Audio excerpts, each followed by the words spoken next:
মাধ্যমিক ও উচ্চ শিক্ষা বিভাগ কর্তৃক আজকে একটা প্রজ্ঞাপন জারি করা হয়েছে। তাদের ওয়েবসাইটে তারা অলরেডি পাবলিশ করেছে। সেই প্রজ্ঞাপনটি হলো বেসরকারি শিক্ষক শিক্ষিকাদের বদলি প্রসঙ্গে। সো তাদের ওয়েবসাইট থেকে আমি প্রজ্ঞাপনটা ডাউনলোড করেছি। তাদের প্রজ্ঞাপনের হেডলাইনে স্বয়ংক্রিয়ভাবে সফটওয়্যারের মাধ্যমে বেসরকারি শিক্ষা প্রতিষ্ঠানে স্কুল কলেজে কর্মরত এমপিএভুক্ত শিক্ষক বদলি নীতিমালা 2026। সো এই যে প্রজ্ঞাপনটা জারি করেছে, প্রজ্ঞাপনের কারা কারা এর আওতায় থাকবে সেটা শুধুমাত্র বেসরকারি শিক্ষা প্রতিষ্ঠানে স্কুল কলেজে কর্মরত এমপিভুক্ত শিক্ষক শিক্ষিকাগণের বদলির ব্যবস্থা থাকার প্রয়োজনীয় অনুভূত হওয়ায় একটি নীতিমালার আওতায় স্বয়ংক্রিয় সফটওয়্যারের মাধ্যমে বদলি কার্যক্রম বাস্তবায়নের উদ্দেশ্যে শুধুমাত্র স্বয়ংক্রিয় সফটওয়্যারের মাধ্যমে বেসরকারি শিক্ষা প্রতিষ্ঠানের স্কুল কলেজ কর্মরত এমপিভুক্ত শিক্ষকদের জন্য নিম্নোক্ত বদলি নীতিমালা 2026 প্রণয়ন করা হলো। সো এটা তাদের হেডিংয়ের ভিতরে শিরোনাম এখানে পয়েন্ট উল্লেখ করা আছে। এটা কিন্তু হবে স্বয়ংক্রিয় সফটওয়্যারের মাধ্যমে।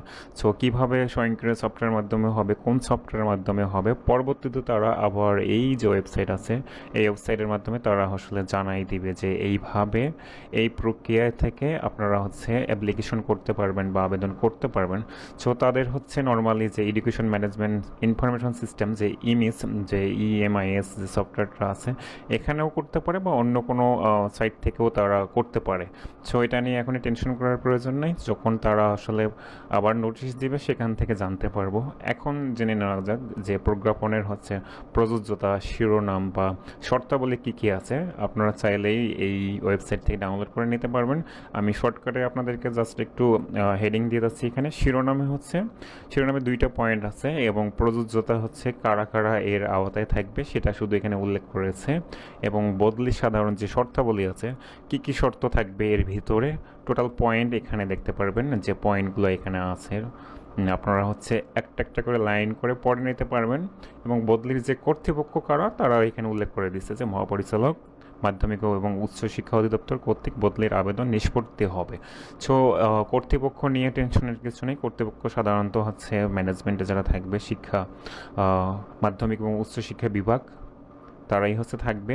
বাট যে প্রজ্ঞাপনের যে এখানে নীতিমালাগুলো আছে এই প্রত্যেকটা পয়েন্ট আপনারা পার্ট বাই পার্ট পড়লে আপনাদের জন্য সুবিধা হবে।